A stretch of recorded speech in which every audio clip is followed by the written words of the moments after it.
آگے میں نے آپ کو کہا تھا اصول الشاشی آپ امید ہے لے کر آئیں گے، نکالیں آپ۔ بسم اللہ الرحمن الرحیم، پڑھیے۔ الصلاۃ والسلام علیک یا رسول اللہ وعلی آلک واصحابک یا حبیب اللہ، اللہم یسر ولا تعسر وتمم بالخیر وبک نستعین یا فتاح، اللہم یسر ولا تعسر وتمم بالخیر وبک نستعین، اللہم یسر ولا تعسر وتمم بالخیر وبک نستعین یا فتاح، اللہم صلی علی سیدنا و مولانا محمد مفتاح الخیر والاسرار ومغلاق الشر والظلمات وآلہ وبارک وسلم۔ یہ کتاب کا نام ہے اصول الشاشی، اور اس کے لکھنے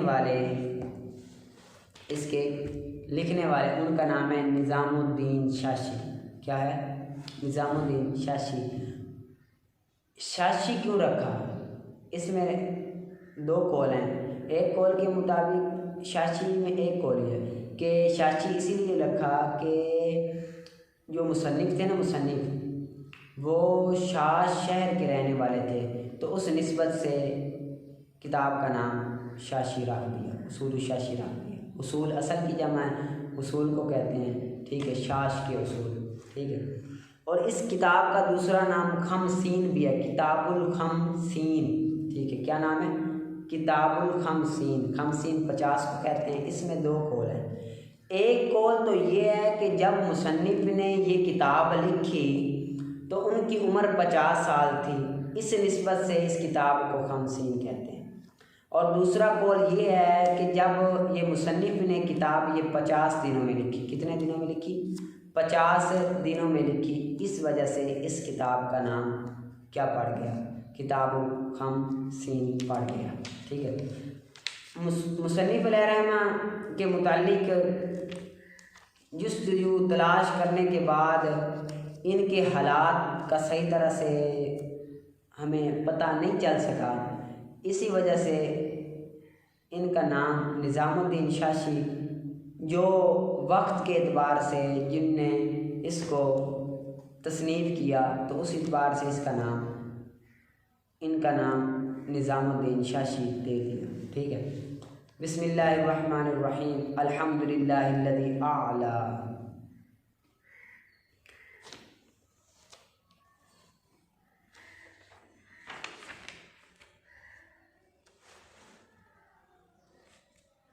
کوئی بھی علم ہو اس کو شروع کرنے سے پہلے آپ کو پتہ ہونا چاہیے کہ چند چیزوں کا جاننا ضروری ہے۔